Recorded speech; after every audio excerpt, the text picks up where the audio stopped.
જામનગર નજીક સપાડા ગામે આવેલા સુપ્રસિદ્ધ સિદ્ધિવિનાયક મંદિરમાં ભાદરવી મહિનાની ચોથના દિવસે દર્શન માટે ભક્તોની વિશાળ સંગ્રહ જોવા મળે છે।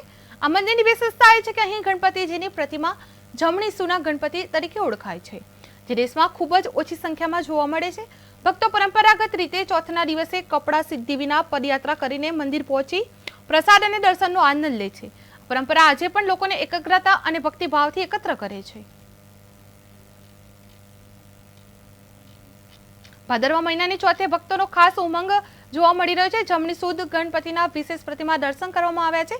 જામનગરમાં સપાડા સિદ્ધિવિનાયક મંદિરે ભીડ ઉમટી હતી। ભાદરવા મહિનાની ચોથે ભક્તિનો ખાસ ઉમંગ જોવા મળ્યો હતો। જમણી સુદ ગણપતિના વિશેષ પ્રતિમા દર્શન માટે ચોથના દિવસે ભક્તો પદયાત્રા કર્યા હતા।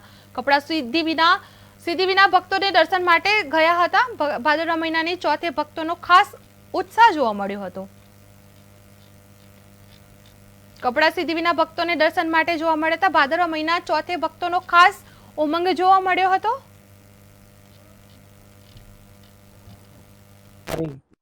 नाम महंत श्री मिलनगिरी गुरु श्री हरिगिरी महाराज है।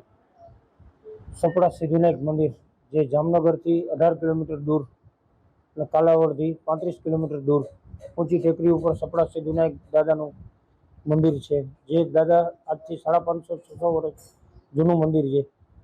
એ મંદિરની વિશેષતા ખાસ કરીને વર્ષની ચોખાના દાણા જેટલી દાદાની પ્રતિભા વધે છે। જય ગિરનારી। મારું નામ महंत श्री मिलनगिरी गुरु श्री हरिगिरी महाराज है। सपड़ा सिद्धिविनायक मंदिर जे जामनगर थी 18 किलोमीटर दूर અને કાલાવડ થી 35 કિલોમીટર દૂર ઊંચી ટેકરી ઉપર સપડા સિદ્ધિવિનાયક દાદાનું મંદિર છે, જે દાદા આજથી 550-600 વર્ષ જૂનું મંદિર છે। એ મંદિરની વિશેષતા ખાસ કરીને વર્ષની ચોખાના દાણા જેટલી દાદાની પ્રતિભા વધે છે।